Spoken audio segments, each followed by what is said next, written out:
Sorry, I'm just pushing the day ahead. Please forgive me. I'm so excited to get ahead and going with things. Of course, today we are going to be addressing a number of issues that we would like to bring to the forth. And so we will go through, we have a number of persons present here today on the panel. We have MP Barker, we have MP Singh, and we have um, do I say MP Dr. Richards? I'm just kidding. We have MP Richards with us here today, and Yes, of yes. course, yours truly, Odessa Primus. It sounds so vain to say MP Odessa or MP Primus, okay. But of course, we'll be going through those issues with you today. As persons would have indicated as well, some issues that were brought to us, as well as current and national issues, and of course, in the case of Mr. Richards, MP Richards, issues that are specific to what's happening within his region. So I would no longer like to continue this preamble, but to for us to get right into the meat of things. Before we do, I'd like to additionally say thank you to the media for being here. You guys have been doing a fantastic job as it relates to ensuring that information gets out there, and we're more than happy to have you. I know usually at these press conferences, the media is hardly ever thanked, so I'd like to take this opportunity to say thank you very much for coming. And of course, for us to proceed into dealing with the issues as we would have selected for today. Go It's ahead. up to me. All Yes, right. yes, up to you. All right. Good morning to all of you in public. Uh-huh. Um, Dr. Rich is here, and it's a pleasure for me to be here on this panel today as we address these issues affecting the country at large and also those issues affecting our different regions. Particularly, I'm a representative or the MP representing Region 10, and currently, right now, we have one particular burning issue that has been in the public domain affecting us for some time now. And that issue revolves around the reconvening of that very crucial meeting we need at the RDC level in Linden so that our regional chairman and regional vice chairman can be elected. Now, the elections, regional and general, have long passed. The national budget has also been passed in the National Assembly, but to this date, we are still left in limbo without a functioning RDC. At present, we have the current outgoing regional chairman. He is still functioning. He is working along with the REOs at present. But coincidentally, our outgoing regional vice chairman, in a sense, he has been sidelined, right? I have been reliably informed that it's gone so far where he has not even been paid for January and February, as I was informed. Um, and I just want to address this matter because I think it's a very important one. Our regional councillors, our elected regional councillors, whether they be for WIN or the PPP or APNU, they're also being sidelined and left in limbo, you know. They cannot properly execute their mandate as councillors because they have a mandate as councillors where they would go out into the communities far and wide in the different regions. In Region 10, for example, they would go in different areas, whether it's on the Mackenzie, Wisma Shore, in the mines of the Borbis River, of the Demoir River, right? We would do outreaches. I mean, that's a normal protocol of things. They would interact with the communities. Some of these counselors are from these set communities, right? Where people in the community can communicate with their counselors, get the issues affecting the areas, and then at statutory meeting or different committee meetings, as you would call it at the RDC, these problems and these issues can be ventilated. But such proceedings have been put to a standstill because of the RDC not being able to function correctly because we do not have the regional chairman and vice chairman duly elected. So I just want to address or put this matter out today to be addressed. And I want to call, at this forum, I want to call on the REO to fulfill its mandate, do your job, reconvene that meeting so that Region 10 can move forward and have proper oversight, proper administration on the RDC level. The minister, the subject minister for local government and regional development has already stated, she has no part to play in that, right? That was well ventilated in the public space. So it lies on the REO now to do his job and convene that meeting so that proper leadership can be elected for the RDC. On that subject matter as well, they have other vital posts that are also vacant at the RDC level in Linden. The assistant REO, or the AREO as we normally call it, that seat has been vacant for many months now, right? I think a year has passed, I think, right? Perhaps. Also, the deputy REO, the last deputy REO we had in Region 10, he was transferred and moved to Region 1. And since then, we have not had any person to replace that individual and have that post filled. So in terms of the RDC, it's severely lacking in leadership and administration oversight. So, and we would like to address this matter and see it ventilated here. Thank you. Thank you very much, MP Richards. One of the things that we have seen out in the public a lot, being pushed by the government, is um, the importance of everybody in oneness. And in that vein, Region 10 is just as important to us as the rest of the country and should be treated and given the same respect as the other parts of this country. And they have been able to have their chairmans and vice chairmans and so on duly elected and have been able to carry on with the business within those regions. And I feel as though it is disrespectful to the people of Region 10 to have this process basically being held hostage at this juncture. This is cannot be. I'm sure that if the PPP would have won that region, the CC would not have existed. And so they are to some extent facilitating the holding back of this process. And I believe that we cannot and should not have to carry on in this vein. Give the respect that is due to the people of Region 10 and get on with the business so that the people who are supposed to the office bearers can now take up their rightful seats and, of course, for the business of that region to be run in a way that is smooth and is in the best interest of the people.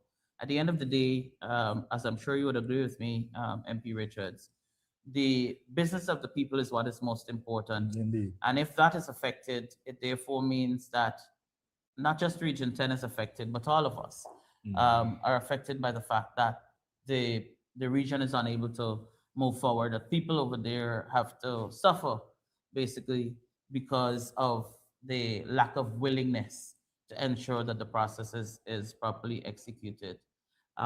We will now hear from MP Singh.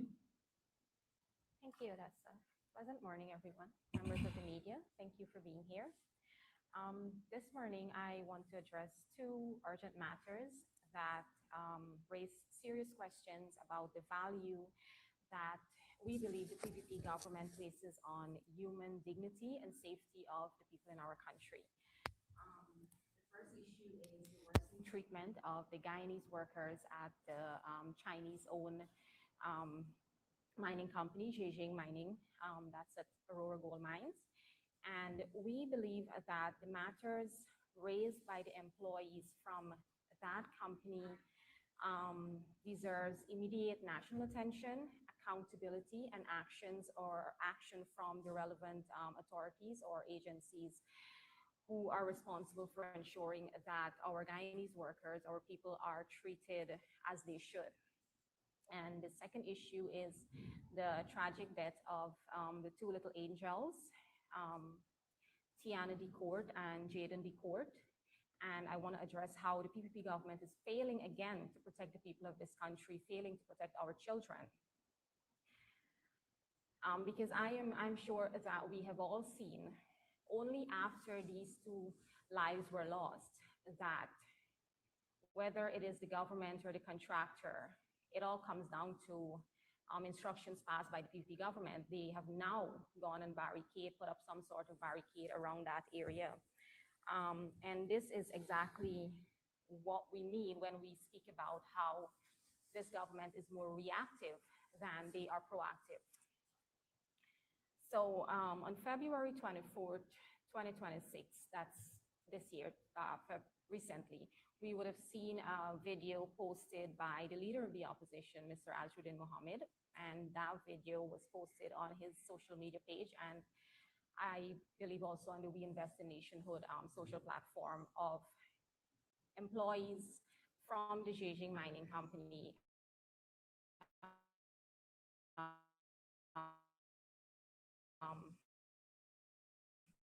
carry food. Clearly in that video that there were pieces of plastic, flies and hair in the food that was provided to them by the company. Now, right there, we can see a complete breakdown of health and safety issue when it comes to our workers, and a disregard for the basic humanity and basic human dignity towards our workers and the people of this country.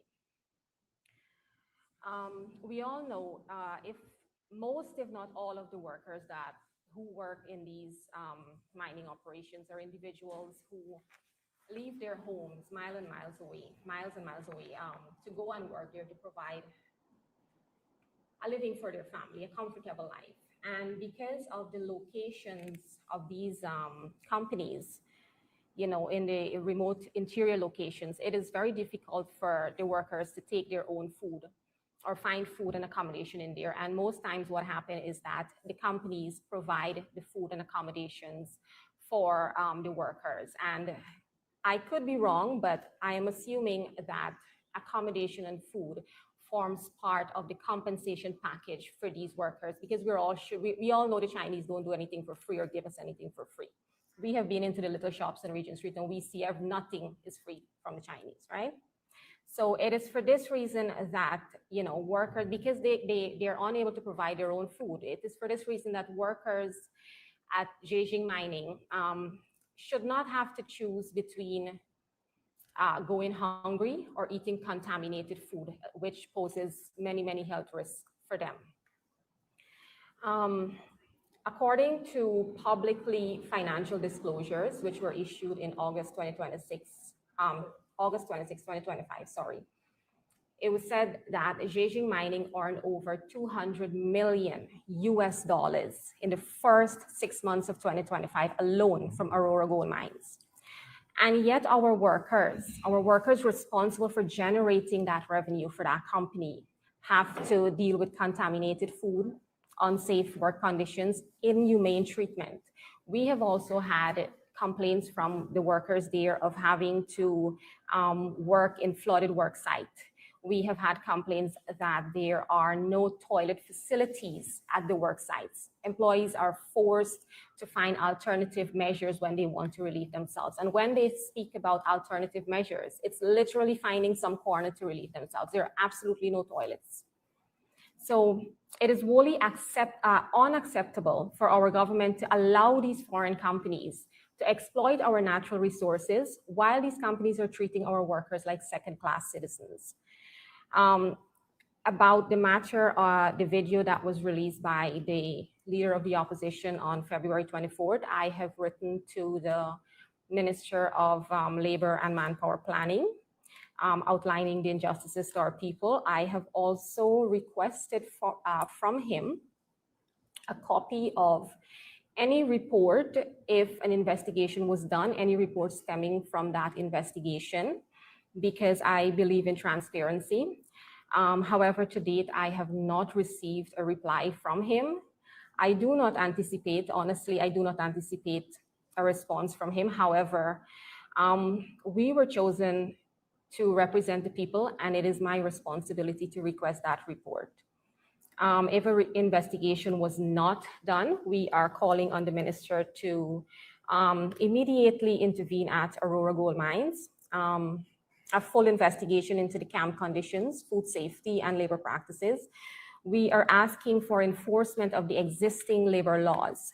The labor laws are there to protect our workers' rights. It is there to ensure workers have fair working conditions to work under. We are asking for public disclosures on any findings from these investigations. And we are also asking, because this was an issue, workers were victimized when they came forward and complained of the living conditions and the working conditions, the conditions that they're working under at this gold mine. So we are asking for protection for these workers when they come forward and highlight the working conditions at these mining camps. And the second issue is the issue with little Tiana and little Jaden, who tragically drowned at the water pump, the Guyana Water Inc. pump station on the east coast of Demerara. Now, there are several troubling issues arising out of that. And that situation is so sad, it could have been unavoidable had the government, again, been a little more proactive than reactive. From the videos, the many videos we have seen on social media and the pictures, it is clear that it is an unfinished and unsecure work site. That alone, you know, establishes responsibility, or who is responsible for ensuring that that work site has health and safety protocols or measures are installed. Now, the contractor has a legal duty to ensure that health and safety protocols are followed. And those would include, like they have done now, putting a barricade around there or erecting warning signs, you know, saying the edges are soft and if you go there, you can slip in. They are especially children, if they, and like, we know our children are smart, and had they had signs there, I am sure those children would not have gone there. And today, those two little angels would have been alive. But none of these safeguards were in place, and that is evident from the many videos we have seen posted with that site. And like I said earlier, it was only after 2 lives were lost that they went and put up a barricade, which could have been done in the first place, which should have been done in the first place. But the responsibility does not only end with the contractor. This is where the Ministry of Labor and Manpower Planning comes in, because they have a mandate to ensure that every single work site in Guyana, whether it's privately owned, publicly owned, small organizations, large organizations, even the shops in Regent Street, the Ministry of Labor is responsible for ensuring that health and safety, the health and safety laws and the procedures and protocols are observed by these corporations and shops. And again, let me make this clear, it's the ministry and by extension, the government, because the ministry is part of the government. But I have questioned before, and I'm going to ask the same question again, whether this ministry has sufficient resources to do what they are mandated to do. If we look at this year's budget, I believe this is the ministry that has the smallest sum allocated, a ministry that is responsible for every single worker in Guyana. You know, the very people whose backs our country functions on, and they got the smallest amount in that budget. So my question is, does the ministry even have enough trained and competent occupational safety and health officers to carry out its mandates? Or are those officers equipped, supervised, and deployed effectively? Because if inspections were done properly, that unsecured trench would have been noticed, and actions would have been taken to correct or at least place warning signs there. That was not done. I am not something maybe the minister can advise us is, or if they do not have this, what they can take into consideration is periodic checks on businesses in Guyana to ensure that health and safety procedures and protocols are in place. But again, it comes back to, do they have the resource to do it across all 10 regions in Guyana? Now, the deaths of Tiana and Jaden, it demands more than our sympathy. We are absolutely tired of hearing the government speak about accountability and investigations. Investigations are always being done, but we do not ever see the report published. And so how are we to know, yes, it was done correctly, and what the findings are? A full explanation is needed from GWI, from the contractor, and from the Ministry of Labor and Manpower Planning. The public needs to know who is responsible for securing, or who was responsible for securing that site, because now it's secured. There are questions like, were inspections done by the ministry? If so, where are the reports? And if inspections were not done, why not?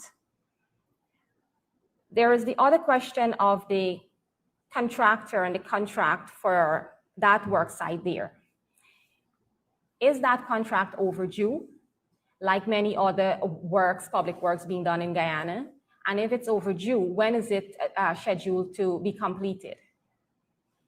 How many more work sites across Guyana currently are in unsafe condition?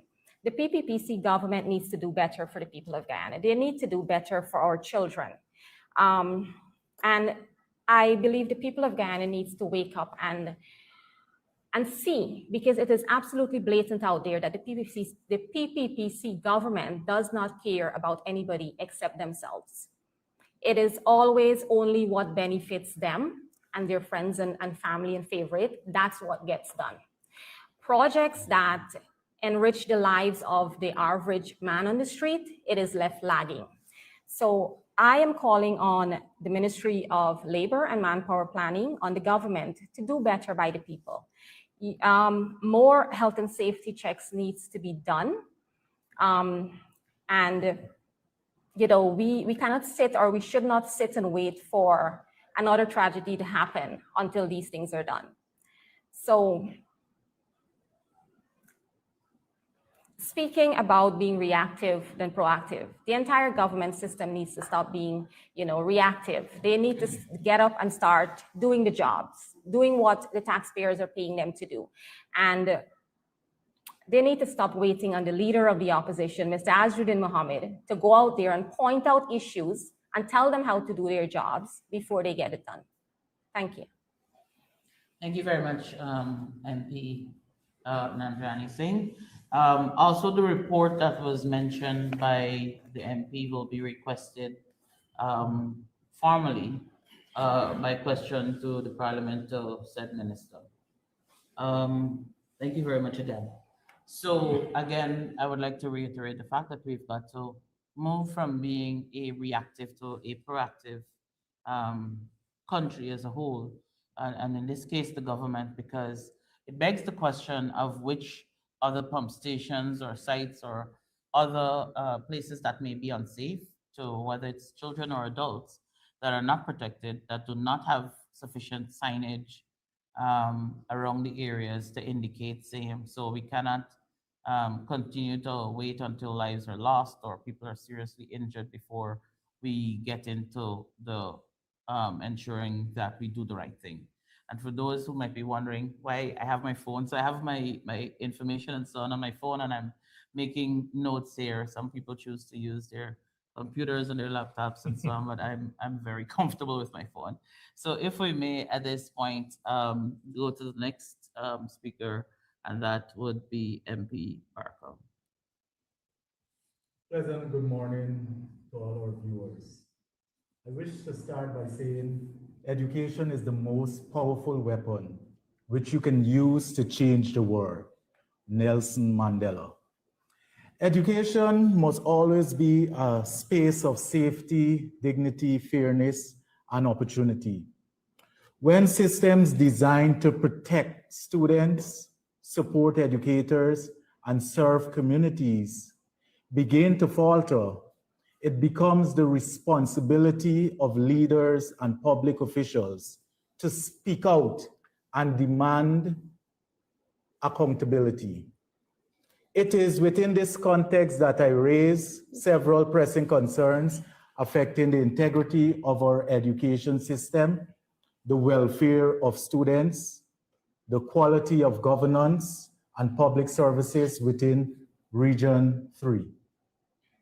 Firstly, I am deeply concerned about recent developments involving the treatment of a schoolgirl who was reportedly dragged by two welfare officers. While the incident itself is disturbing and must be thoroughly investigated, it also exposes a deeper structural problem within the public service, namely the severe shortage of welfare officers tasked with supporting students across the country. When a limited number of officers are responsible for managing the complex social and behavioral challenges affecting hundreds of students across multiple schools, the workload becomes overwhelming. This leads to frustration, fatigue, and burnout.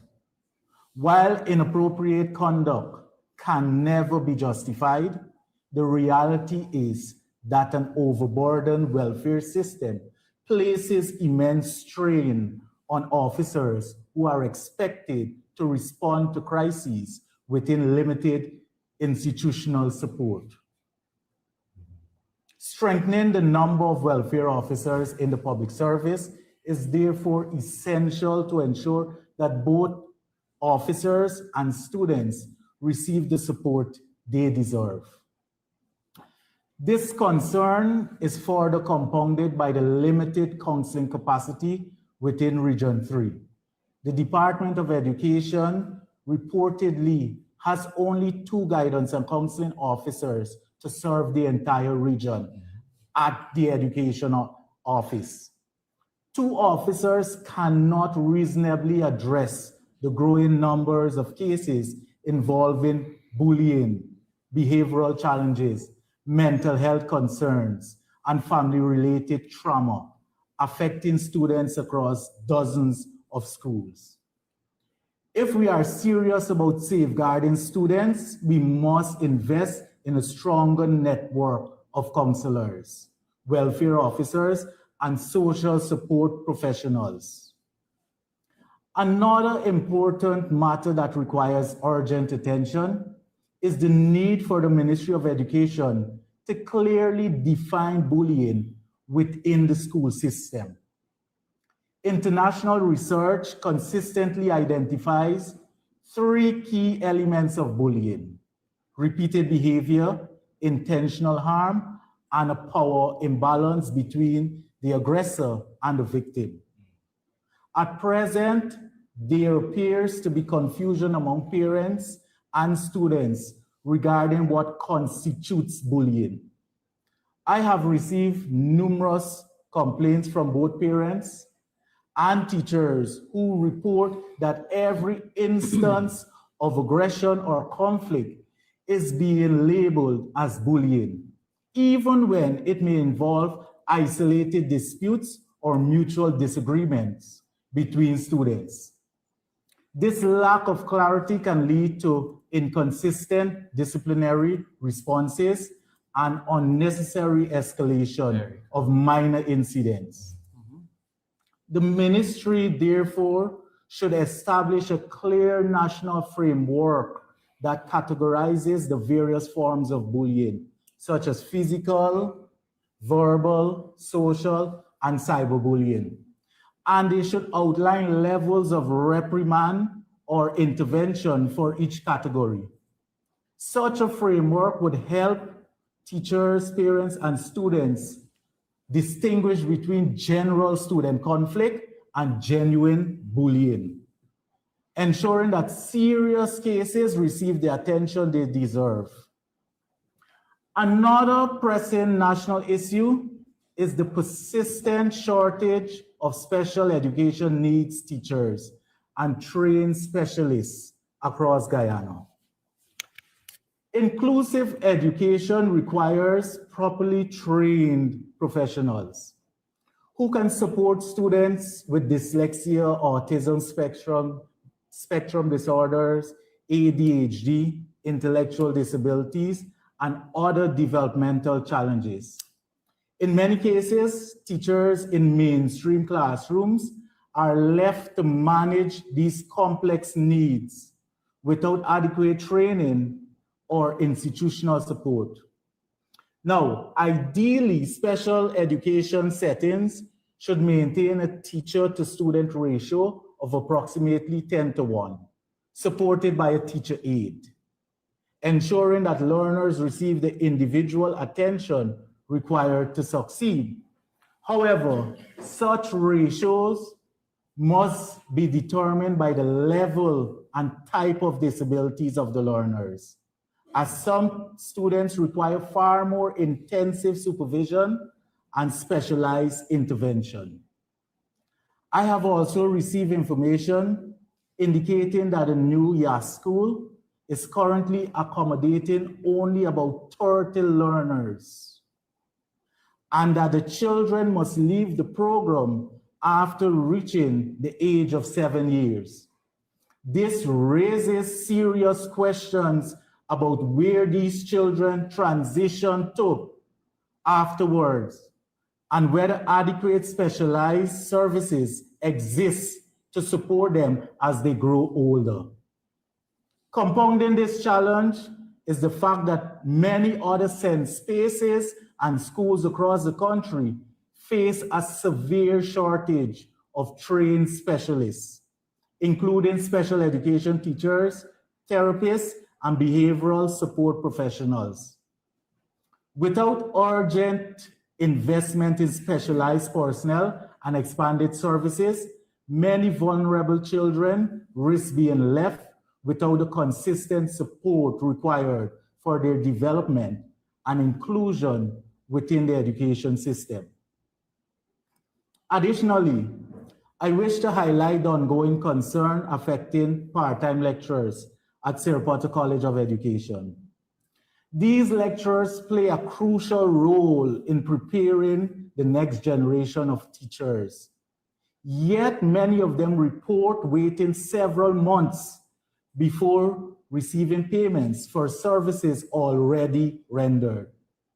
Such delays in remuneration are unacceptable and undermine the professionalism of educators who contribute significantly to the development of Guyana's teaching workforce. Institutions responsible for teacher training must operate with efficiency and ensure that lecturers are compensated in a timely and respectful manner. As the geographical member of Parliament for Region 3, I must also address concerns regarding governance within the Regional Democratic Council. Reports indicate that the regional chairman has unilaterally appointed councillors to RDC committees without adequate consultation or equitable representation. Such actions undermine the principles of transparency, fairness, and democratic participation that should guide regional governance.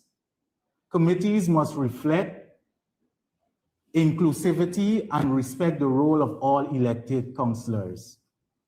Furthermore, residents of Tushin have raised serious environmental and public health concerns regarding waste management practices in the community.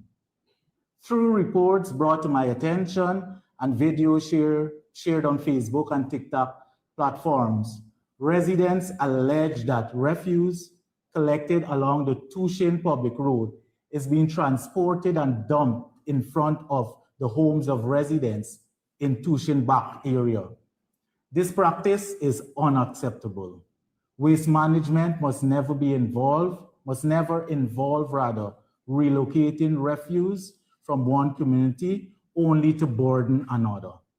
Residents deserve clean surroundings and responsible environmental management.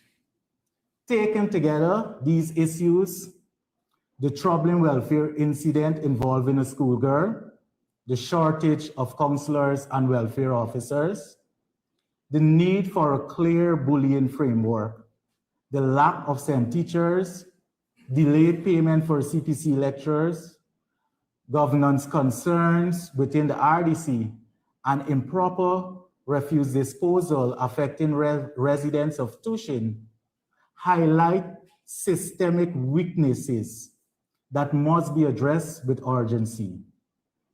Education and public service must operate on the principles of accountability, professionalism, and respect for the people we serve. Our students deserve safe institutions. Our educators deserve dignity and timely remuneration. And our communities deserve responsive governance and proper public services.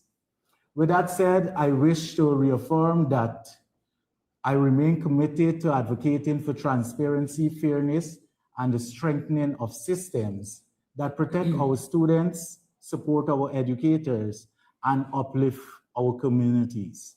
Thank you. Thank you very much, MP Parker.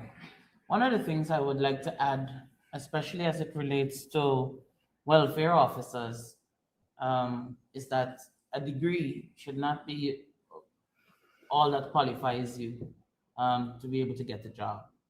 And so it is also the concern or the capacity of these people, their mental state, as it relates to the situation with the young lady who was, or the child rather, who was dragged by her hair and arms by somebody who is supposed to be there to protect the child, to ensure that um, they are protected is the person inflicting harm on these children, and that is reason for concern. I mean, this is something that we would have been able to see because it was recorded and publicized, but one must ask how many other children are suffering that are not recorded on camera. And so, it questions the entire system that is there to protect our children. And I do hope that there is an opportunity for these officers to be able to offload as well. Because when there is all this unloading of the problems, the situations, what offloading mechanism is in place? And I do know that in very many instances, the government likes to say we have a counselor that is there that these officers can go to. But this has to be a mandatory activity on a regular scheduled basis, because there is regular offloading, unloading, sorry, onto these officers. And so there has to be systems that are mandatory, that are in place for them to be able to offload as well. Additionally, that child in that situation, I do hope that counseling is provided for that young lady, for her family. And I do know that in very many instances, while we focus on the people who are involved in the direct situation, everybody who would have viewed that video is affected. And so I do believe that there should be a public forum that allows for education purposes, that allows for, in terms of in these situations, that can also assist in terms of the mental state and how persons would have viewed it, would have been affected and so on. So, I do hope that that happens as well. Um, has been an issue out in the public that I would like to address as it relates to the leader of the opposition, Mr. Azruddin Mohammed. I know that there's a video that has been in circulation of him at a masjid, where I think he went to break fast, and he would have spoken about gay people, two specific gay people being referenced, not though not in that video, but referring to two ministers who would have entered the masjid. And as someone who has advocated for human rights over several years, I think that it is fitting, because I don't want anybody to feel as though we're afraid to speak on it, or uncomfortable. And I think that if we are going to consider human rights holistically, a person's religious belief should be considered in that consideration of human rights. I don't need to agree with your religion. I don't need to subscribe to your religion, but I need to respect the fact that this is how the Muslims feel, or sections of the Muslim society feels, and we have to respect that. I can understand persons in the gay community being offended, and um, perhaps because they see it as discrimination. But across society, if we are to take discrimination for what it is, we discriminate all of the time, because the only people who are invited here today would be those people who are going to be here on the panel from WIN and the media. So why aren't other people allowed to be here? That in itself is discrimination. We just have to accept that this is what it is. You know what I found quite strange and interesting was Minister Susan's response, which included me being part of an activity that she was present at. For the first time ever, at least publicly that I have seen, Minister Rodriguez has never said she's a gay person. We know that she's in a relationship with a woman, she's posted pictures and so on. And I found it quite interesting that this is the opportunity that is used to suddenly decide that you're a proud gay person. With that in mind, I did note also, just less than a week ago, there was an activity where um, a gay man went on stage when they called out for the women to come up to dance, and bottles rained out of the sky like there's no tomorrow. Right? At no point did the leader of the opposition say anything that incited violence against a group of people, but their violence is what the member of the gay community was met with. And I didn't see Proud Susan coming out to say that, well, we disagree with, or we don't want this man who identifies as a woman to come out here and act as if he's a woman. It should not have been met with violence. We should deal with things in a different way. We should, there was no uproar from all of these ministers, including On Edge, who has responsibility for things like security. Where was that outrage, On Edge?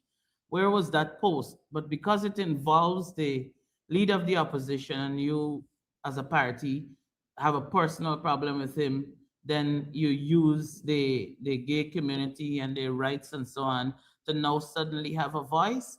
If we are going to be serious about human rights, and we are going to be serious about the gay community, then let's do that. Don't let's just come out here to score cheap political points. Oh, I care about the gay community. Where has that representation been from the proud lesbian for any form of advocacy for lesbians in this country? Where has that been? You sit in a public office. You've been holding some degree of power for over 5 years, and there's been no advocacy on your part in any way, shape, or form. Attending a conference and saying that this is how you feel is all that you have done with the power that you have for persons within that community. Where is Kwame in all of this? Where does he come out and do anything and represent any way for the community? I've noted that there have been calls for Sasson, and I saw that they did put out a statement and so forth. And I respect that as well, as I would have indicated to somebody that I know who's part of the organization. It does not by any means offend me, and I'm sure if I haven't asked the party, but if I can be so bold to say that offends us for people coming out and giving their perspective on something, whether or not it is contrary to what we agree with or what we subscribe to, that is perfectly fine. In fact, when I first noted the video, I thought that this is a fantastic opportunity, whether or not we agree or disagree, to have a forum, to have these discussions, to talk about it, not for us to fight and argue, because it doesn't help anybody. It doesn't help the people who are opposed to the idea, nor does it help the people who are part of the gay community in any way, shape, or form. So this should have opened for dialogue, for us to have better understanding, perhaps even a compromise if people are so inclined, one of the things I also noted is that a lot of these opinions, because this started in a mosque and is put out as the position of the Muslims. And very many of us, and I know Christianity does share some of these same views as well. But it is interesting that we would have heard from all of these ministers, but we haven't heard from any minister who's Muslim. Interesting. It is additionally interesting that we haven't heard from the CIOG, which is the Central Islamic Organization of Guyana. We haven't heard from the GIT, Guyana Islamic Trust. Um, I don't know if it's pronounced Mulana, but I know the learned Muslims. I think it's Mulana or I may be wrong. Don't beat me up on this one. We haven't heard from those scholars, as we would say in Islam, that contradicts what was said by the leader of the opposition.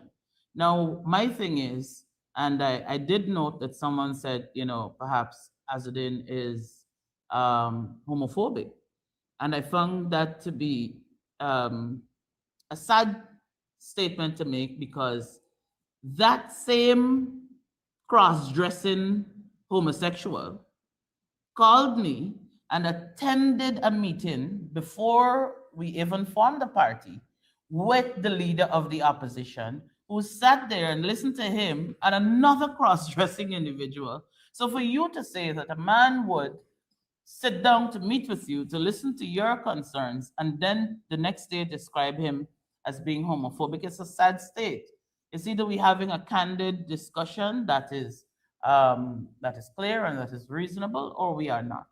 And I do hope that, even though I would have seen the sentiments shared by everyone, that it opens the door for an opportunity for us to have discussions, not just on, because based on my understanding, the Muslim rule that governed those two people not being there in that sacred space also governs me not being there in that space. And I'm not homosexual, but I have not um, conformed to the laws of Islam. So that takes me out of that space completely, as it does every other person who is not Muslim. But because that specific situation was referring to those two people, who I, based on my understanding, members of the community, the Muslim community, were outraged about. Hence that discussion. So it's not about the leader taking an opportunity to attack a specific group of people. So I just thought that that needs some degree of clarity, because it is being used and peddled for political mileage. Again, using the members of the community, which is unfortunate, and it isn't helpful. So I thought I'd put that out there as well. Additionally, we have um, we have seen a lot of things out there in the public happening as it relates to our activities as new members of parliament, as a new party. And I would like to say that we are very proud to be on scene, and we are very happy to serve the people of this country. WIN is a new movement, and the expectations of us, they're grand. Of course, we are now putting very many systems in place as a new party. And I would like to appeal to those persons, because sometimes people become frustrated when we are doing certain things at a pace that they consider to be the pace that things should be moving at. If there are two people in this equation, or two parties, it would be the PPP and the PNC, who were or are capable of just running off immediately after an election is completed, because they have systems in place. Even though they have not been doing that for the most part, um, we are a new party, and so we have to be running off. Well, I haven't been doing much running, as you can see, but we have to get the work done, and we also have to be able to put the systems in place that is needed, as the party just born a couple months ago. So we are doing that at the moment. I do note that many people call with questions and concerns and queries and so forth, but in the not so distant future, we are going to be able to have some of those systems that you are looking forward to having being laid out. And of course, we are not camera shy, so we will be more than happy to come publicly and inform you as those things start to roll out. So at this juncture, I would like to open the floor. I don't know if there are any questions from the persons in the media, and of course, persons who are viewing via social media may also have some questions that we may or may not be able to respond to at this point. So I would like to open the floor for any questions. I would like to ask a question, but given in recognition of International Women's Day, I will allow my female siblings to ask you for I like that. ladies first. For them, so you have any questions before I Good morning, everyone, and also inside journeys. Over the past, I would say, few weeks, or I should say few days, there's been an issue trending in the media in relation to the Cuban medical brigade. Now, we know that this brigade has been around for over 40 years, really for I was born, as a matter of fact. And yesterday, members from the OVP, the Office of Victory for the People, they were submitted a letter to, I believe, the President's office, the week, and also the Minister for Affairs. It was signed by over 100 Danish organizations and also prominent Danish, asking for the president to basically have a talk with Donald Trump when he gets to the US to have this brigade reinstated. Now, take into context that Guyana has 12 new hospitals that the government has been boasting about, and we've been struggling to staff these hospitals, and the Cubans have been doing a tremendous job. Going forward, what does Ben see happening, not just to our healthcare system, in central Georgia, but also in the outskirting areas? The last part of the question, please. Going forward, seeing that we no longer have the Cuban medical brigade, take into consideration the 12 new hospitals, as well as us not basically being able to staff those hospitals, and then we getting rid of this very integral part of the healthcare system. And where do you see Ghana going forward in terms of healthcare? I guess you could take the word you see Guyana going forward in terms of healthcare bit. But I could definitely in fact when you were speaking, I was asking myself the very same questions in terms of us already having an understaffing in terms of nurses and doctors and so forth. And what does that mean? Because it begs the question of why get rid of these people. I do know that there were talks of having people from Bangladesh and so forth here. So I'm not sure how that issue is really resolved when you get rid of one set of people to bring another set of people. And it's not just about being in a medical field, but it's also understanding culture and the language barrier and all of that. Because when these people come here, it will obviously take some time before they're able to adjust. Our culture is very different. The language is very different, and so it leaves a lot of concerns because when you get rid of more people, it means therefore that you just don't have to replace those people. You have to find additional people because you're understaffed. And so it's exciting when we speak to having new hospitals being built and state of the art and so on. All these fancy words for really an empty building that is being built. But now we have to have concerns because there isn't even anything that, let us say, before these actions were taken, there isn't a system where perhaps you would have given incentives. If we could have incentivized people becoming doctors and nurses, do we put something in place? Do we, to encourage more people to go along that line? We have people coming out of school every year. Is there a way to encourage more people to go along a medical path? What are we doing to fix the problem? Because if I'm to understand your question and answer your question effectively, what I would say is the government is breaking a broken system with absolutely no way of fixing it. At least not in sight at the moment. I don't know if somebody's going to go into some dark room at the back somewhere, perhaps with Kwame or so, to see how best they could come up with a solution. but there has certainly been no solution anywhere in sight as it relates to the government actually having a plan. It just seems as though these people wake up on a daily basis and whatever there is a problem with, you just move something without replacing it.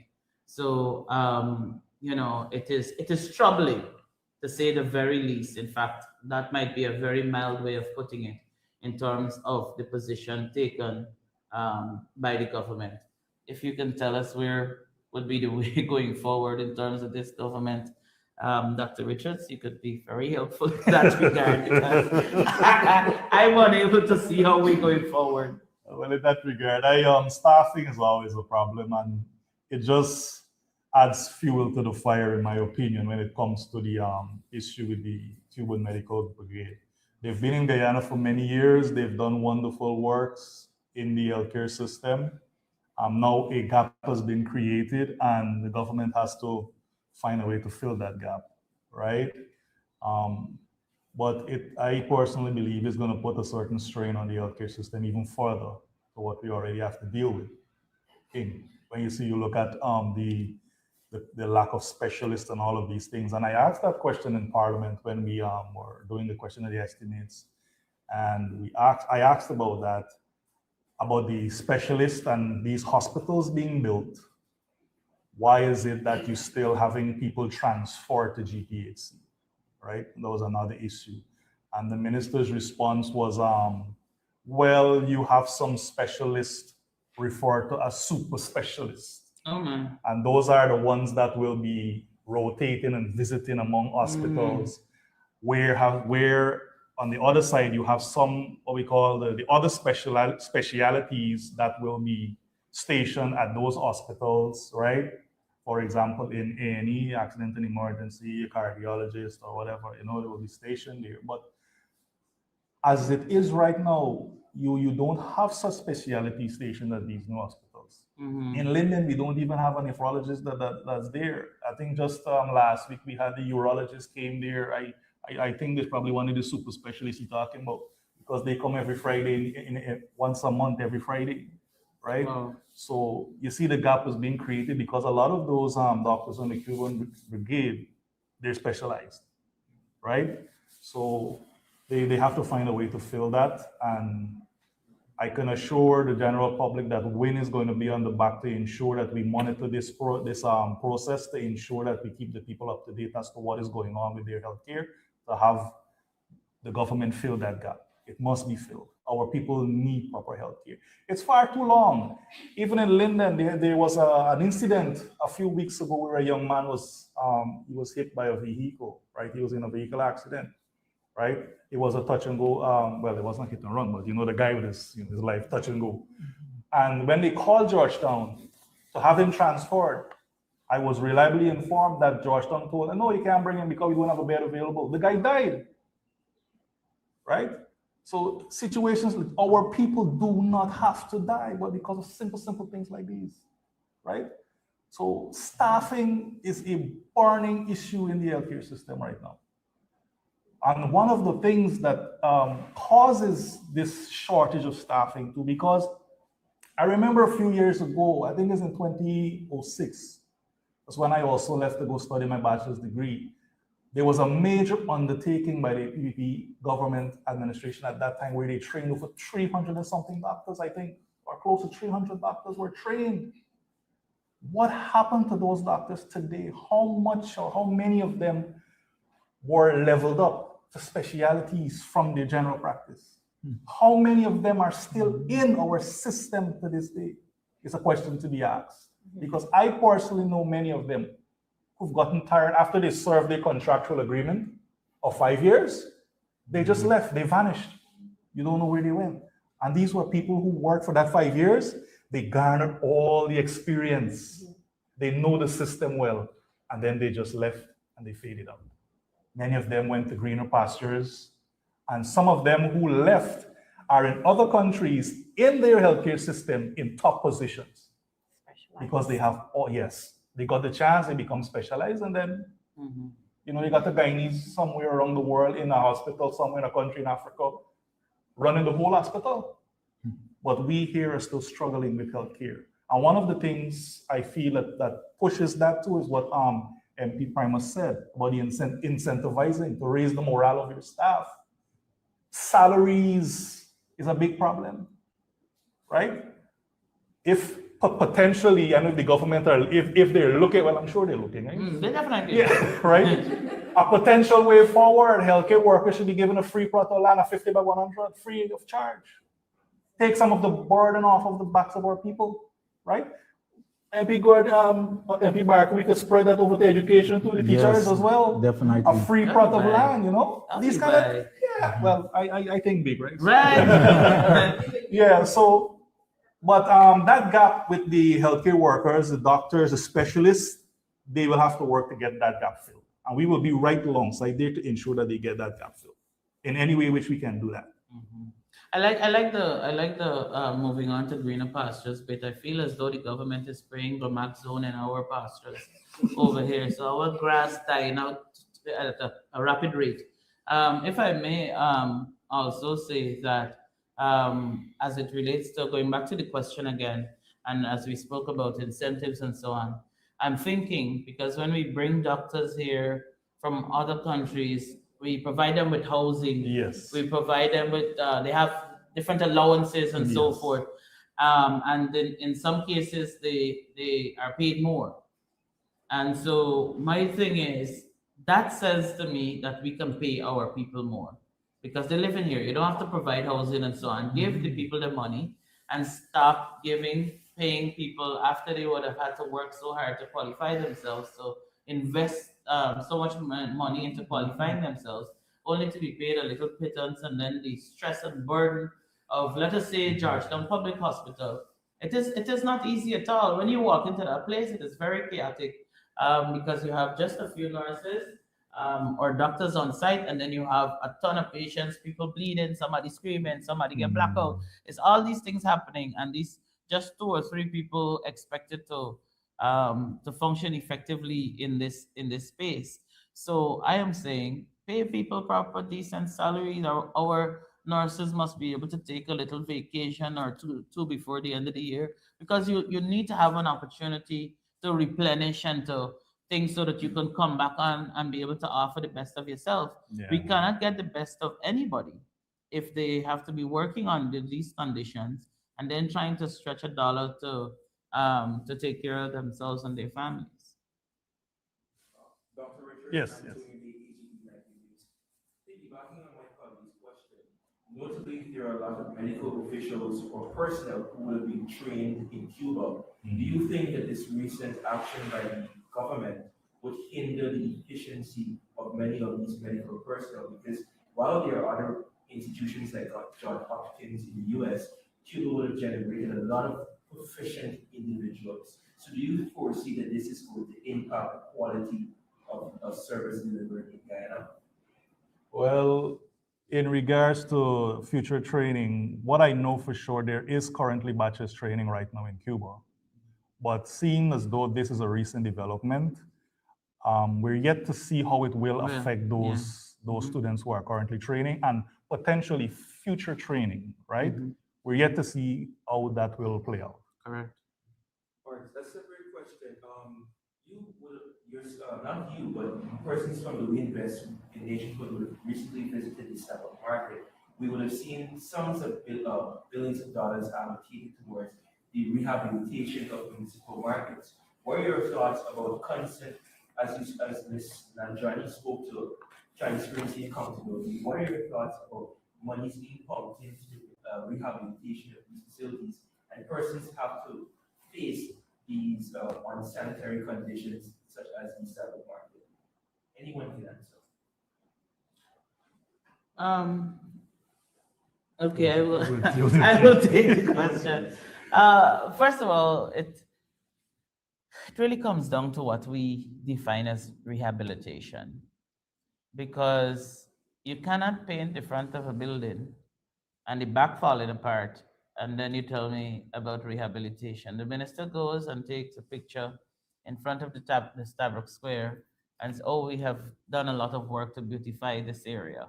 But if you were to take a few steps further, you're going to fall through the boards that are there on the stellium if you were to go to the back there. And so what I think the government needs to do is understand when we speak to rehabilitation, it has to be a holistic thing. Because if you paint an old building in, let us say, red, because that's an old building that is painted. So if you paint an old building in red, you know what you have? An old painted building. The building still remains old, the boards still remain damaged, the creases still remain there, because that is all that you have done. And I'm saying that to say that the government has not been effective in terms of enhancing these spaces. But what they do exceedingly well is window dressing. So it looks good and it makes for a good photo to upload to social media.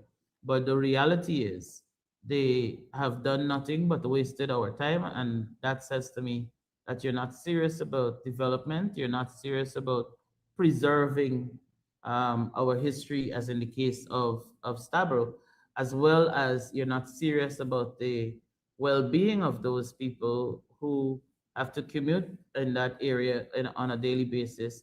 You're not serious about those people who have stalls in that area as well, because being out there is a risk in terms of injury as a result of the poorly maintained facility.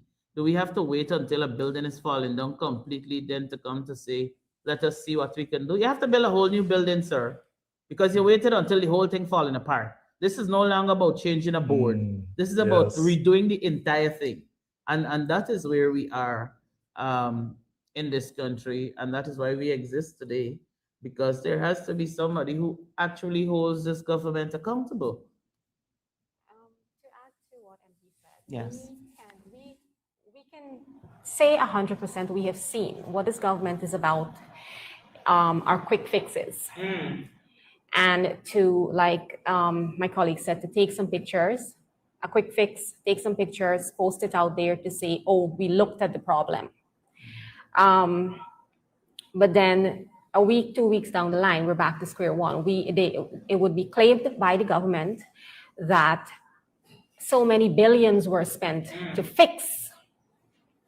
Yet 2 weeks down the line, we're back to square one, wasting taxpayers' money.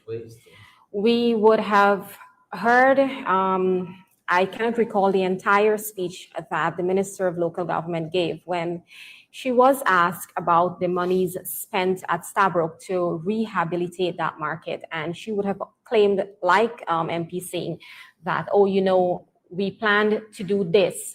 But when we started here, we realized something here has to be fixed. A board is rotten here, a zinc, a post, and so the money keeps increasing.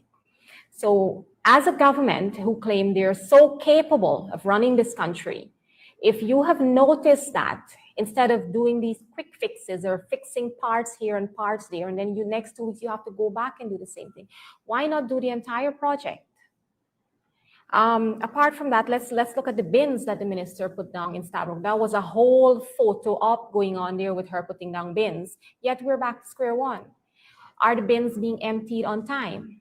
It's the after. It's not what happens there when she put the bins down. It's the after. Are we following up? Are we seeing that these garbage are picked up, the bins are emptied on time? So like I said, this government is all about quick fixes, taking out a few photos, appeasing the public that we are doing the work. But then next 2 weeks, we're back to square one. Taxpayers' money was wasted. Dr. Richards, you spoke solely about incentivization. We are coupled with the issue of labor shortage already, going back to my colleague's question about the Cuban brigade. Do you foresee that it's going to worsen the labor shortage situation, given that we have so many lost, rather, so many medical personnel to do the past years? That's my last question. Okay, well, in my view, and I think it's a pretty obvious view, if it's not addressed by the government, of course it will get worse. It will get worse. Now imagine if you're going to one of the new regional hospitals they built, for example, let's say Diamond, and you go there in what we call peak hours or rush hours, and then you just have one nurse there at the table, right? That is a problem. Now, now you're going to have to enter into a situation where you're going to have to start rationing your available staff. All right. So you will have to well, I mean, I'm just thinking out loud here. They're going to look at the hospitals that don't get such of a traffic load and try to ration the staffs between the ones that are getting a lot of patient load. Right. But I foresee this getting worse before it gets better. Because training viable, competent staff takes time. And that's just the training. You have to garner the experience. Because when you train, that is what the book teaches you when you learn in classroom. But then you have to get the experience to refine your skills, right? So that also takes time. So or in the case with the brigade, these people, when they came, remember, most of them, well, a lot of them were specialists. To be a specialist, you would have had to study a bachelor's degree, work for some time, then you elevate to a master's degree where you specialize. So they have the experience. So when they come here to work, they know what they're going to do, right? But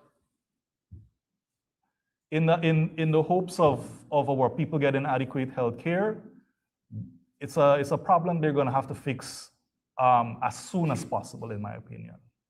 If I may add, though, to what is said, it opens the door for panic, and it seems as though unless maybe we need to get the leader to say something on this so that the government could move faster, because he seems to get their attention quite easily and comfortably. So, and I'm saying that to say that now with the removal of these specialists, um, and we already have a shortage of medical personnel here. It therefore means that if we have any major anything, God help us. And my thing is, before we even get to that juncture, the government has not come out and say, you know what, we have a plan. This is what we're going to do. This is how we're going to do it. Do not fear. We have things in place. They haven't said Yes. that. So it leaves you to think that there's nothing in place, which is a fair assumption to make. And that if something happens, then we can only turn to our respective gods and seek help, because we certainly will not be getting it in the hospitals here in this country. And so, we can boast about new hospitals being built everywhere. But what we cannot boast about is having the requisite medical personnel at those hospitals. It's gonna, And in some cases, machinery, which is something we spoke about on the campaign, they're because we gonna, were saying all the time, you could imagine you have interior locations that has, whether it's hospitals or clinics or so forth, set up there. But things like malaria that is prevalent in that area, they don't have drugs for, they don't have this for, you got to fly the people out. Now, if you're in a place surrounded by bush and all these types of things, the likelihood of a snake biting you is so high. And they got to fly you out from there when a snake bite you to another place to get, it's dead, it dead. It sounds very, but we have to be able to have realistic discussions. I don't want to come out here and sound like a politician with all of these fancy T's crossed in a nice way and I's dotted in a fancy way. We need to have realistic discussions, and the reality is you will die because the government has failed to put systems in place. And so now what we have to do as an opposition is force the government to do what is right by the people. Don't tell me about you open a hospital in Madia or you open a, how equipped is that hospital to handle the medical needs of the people within that particular region or space? Let us have that discussion. That is worth boasting about. But we can't speak to that because there is nothing in place. Any other questions? I know you briefly addressed the comments made by the opposition leader in the mosque. However, Ms. Parliament, two gays rights groups that came out and said that Mr. Mohammed's position is different from assurance that he had given after the election, that Mr. Mohammed's position is different, sorry, that I'm sure that you had given at an elections town hall on July 29th. How do you respond? His position is different from the one that I had given at a town hall. It goes back to what I said earlier, right? The gays would like for their rights to be respected, and so would the Muslims, and so would the Christians and everybody else. We do not have to agree on the principle of um, what we like or don't like, or what is right or what is wrong. But at the end of the day, we have to agree that this is our position as a religion. And as I would have mentioned, well, not our position as a religion, because I'm not Muslim, but I mean generally.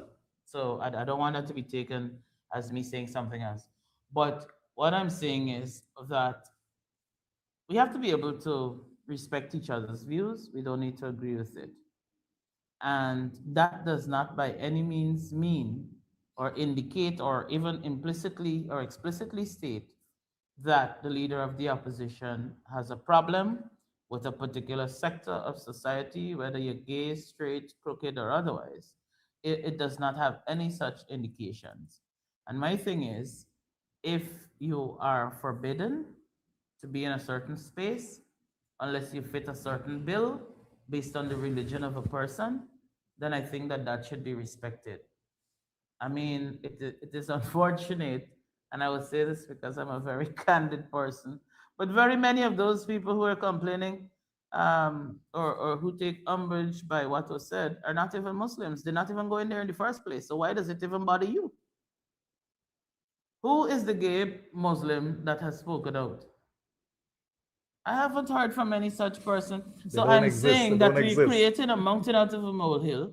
And I do believe, and as I would have stated earlier, that this is an opportunity that has opened the door for dialogue. And if you are going to have something useful come out of this, then that dialogue is important. The only thing that we have had come out of this so far is Susan coming out to be a proud gay. But outside of that, nothing has come out of this situation, and that is unfortunate because it is not helpful. Point agenda is for Parliament in the coming months in terms of motions, bills, representation on committees, Representation on committees. on committees. That would have been an excellent question for MP Tabitha. But what we have done though is outline a couple of motions that we'd like to bring to the table, as in the case of MP Nandrani, just asking a question publicly, as I would have indicated, that also is one of the things that we would have put forward. But what I can tell you is that at our next press conference, because we have broken down these press conferences to touch on different issues. So if people are tuned in on a regular basis, they would be able to have a holistic picture because you can't come and give people everything at once. So we have broken it down into tidbits. So this week, this person comes, they deal with this and so on. But in terms of an in depth response to your question, that would definitely be handled in our next press conference. We have no idea when Parliament will reconvene, but we have continued to put things forward as it relates to national issues. And now that you would have had an opportunity to be able to see more of what's happening, to hear more of the concerns, we do have a hotline. Please don't ask me what's the number. I have not memorized it, but I will be more than happy to share it on my page just before you get excited with your questions. We do have a hotline number, and people have been sending in questions and concerns and so forth. And so we have taken a position even before uh, the elections would have been concluded, is that our mandate and that of the leader has been to focus on issues that are affecting the people. And so our position moving forward is one that covers what the people are asking for and what they're looking forward to. So we're in the process of putting all of that together. Some of it is already put together. Some of the questions are already um, put together. Some are already sent in as well. But of course, we would be able to dig into what that looks like in a more meatier discussion at our next press conference on Friday. Lastly, has one begun contingency planning for the possibility that its leader could be extradited to the US? Have we begun contingency Contingency planning planning. that our leader might be extradited to, possibly extradited to the US? No, we haven't. We haven't gotten to that juncture. I don't think, well, I do hope that we don't ever get there. I'm sure that the government is excited and unsettled in their seats, hoping that he does because he holds them accountable on a daily basis. And so while that hope exists over there, we have a different kind of hope over here, that the right thing prevails and the judgment is in our favor, so that at the end of this we were able to continue. And even though you didn't ask, I'd like to extend because I don't get to come on the press conferences very often. So when I come, I'd like to, as Guyanese would say, talk out all my talking. Um, so what I additionally what I additionally would like to say, because I have seen that in the public too, a lot of talks about us, all of us, not you, the media, but the supporters and the members of the party are here because Azali Muhammad is rich and he's paying all of us. Truth be told, I wish if he was paying me indeed. That's not it's not a bad idea. I don't want to say it's a bad idea, so don't discourage him. Pay me. I wish. But that unfortunately is not the case. And we are all here because people have genuine interest and a genuine love for country, and we all want to see better. And we have been failed time and time again by the political parties that existed within this country. Not saying that none of them has done no good, because they have a tendency of interpreting things their own way and running, helter skelter. But to say that we want to see something that is different, and we have seen that in Mr. Mohammed, in that he actually has the people's interest at heart. And while we're a new party, we're not going to get everything right. We can get a couple of things wrong and so on. But we will continue to work and do what we feel is best for the people based on what they would have shared with us. And so our support and our love is not because Azadine is a rich man, but because he is prepared, willing, and of course, realistically, as the financial means to have a fight against it. We have to keep it 100, eh? Have a real fight against this government who seems to be anti-human beings who are not them. And so I would like to add that bit. So just in case somebody from the US is looking on, maybe the ambassador. So I would just like to say that we would like to keep Azad in here so that he can continue to fight for us. Yes. Thank you. Every premise, Yes. I know the essence of time, but if I can just throw in one last question, I know I said initially my last question, but following up on my colleague's context with motion, MP Sharon Duncan recently would have submitted a motion for allowing the media to have the regular coverage of Parliament. This motion disappointingly has been disallowed or blocked by the Speaker. Your thoughts on this quickly? I think you are asking questions that will see the speaker further not liking us over here. But, Proceed. but to answer that question, I think it is wholly unfortunate. And again, I say these are things that allows for speculation to fester, in terms of why and if things are being edited and if we're getting the real version and if there's anything that's missing. The media has their job to do, and my thing is allow them to do their job. And that goes back to the same question of the gays and religious beliefs and so on. You don't have to agree with the way the people in the media put out their message. If it don't make you happy, don't read it. They are I don't know. You're with Chronicle? Excuse me, he's with Chronicle? No, he's with Nick. Nice news. Okay, sorry. Like the Chronicle, for example, I don't read what they put up. No, I see his badges start the entire time, so I thought maybe he's hiding. So, like for example, I don't read what the Chronicle says because it doesn't interest me. Sometimes people send things to me, so in that case, I may see a couple of things. But if something don't interest you, don't go there. So if the speaker or whomever is not happy with a particular newspaper and the way they report things, don't read the news. It's as simple as that. Block their page on social media. You don't have to see it at all. And I am saying allow the media to come in and to give coverage because everybody attracts a different group of people.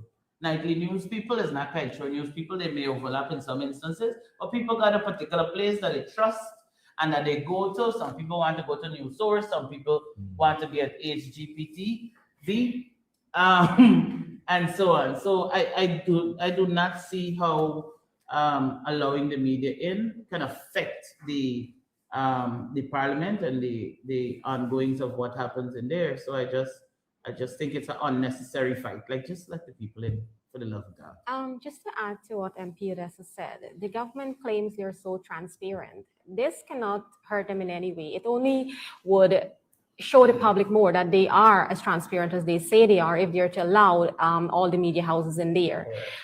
They cannot claim transparency and only allow the state media in there. That is not what you call transparency. So the government should rethink that. They should rethink it. They should change it to stop this nonsense. I mean, whose idea is this? Call me. Is he the media person? He, I think, has some responsibility for the media there as it relates to the government. Listen, this is not a PPP parliament. This is the people's parliament, and you Exactly. allow the people in there and allow people to be able to do their jobs and to get things done effectively. There are no other questions, if I'm correct. No. Awesome sauce. So since there are no other questions, I'd like to take this opportunity to say, to reiterate rather what I would have said earlier. Thank you very much to the media for being here. Of course, thanks to all those persons who are working behind the camera, scratching their hair and so on. Thanks to all of our MPs because we do work together to put together what happens here. We have a wonderful team. We call them our media team. That's very creative. We have our media team who've been working together to ensure that we are properly prepared for our press conferences on Fridays. And so I want to say a big thank you to them for that. Thank you for everybody who would have presented here today. Fantastic job. Thanks to all those persons who would have been part of our live coverage, who have been sharing and liking and commenting and so on.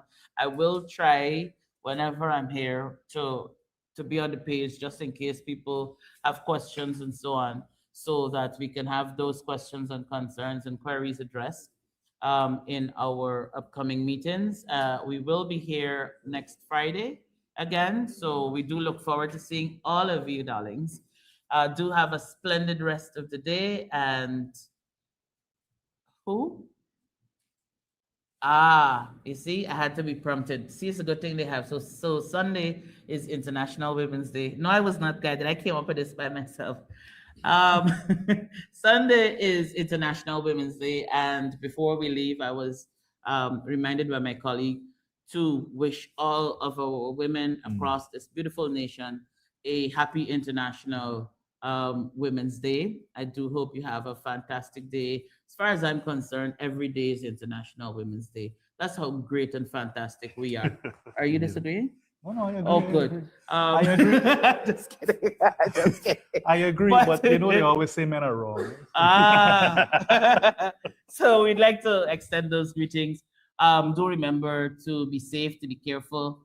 Yes. Out there, a lot has been happening. Our women folk needs to be better protected. So, in as much as we celebrate International Women's Day and our women are worthy of celebration, it is also important to note that our women are also worthy of protection. And so I do hope that we do the right thing to ensure that our women are properly protected, that adequate systems are put in place to ensure the protection of the best species that God has put on the face of this earth. Amen. Thank you very much, and we'll see you guys again next week. Have a great one. All right.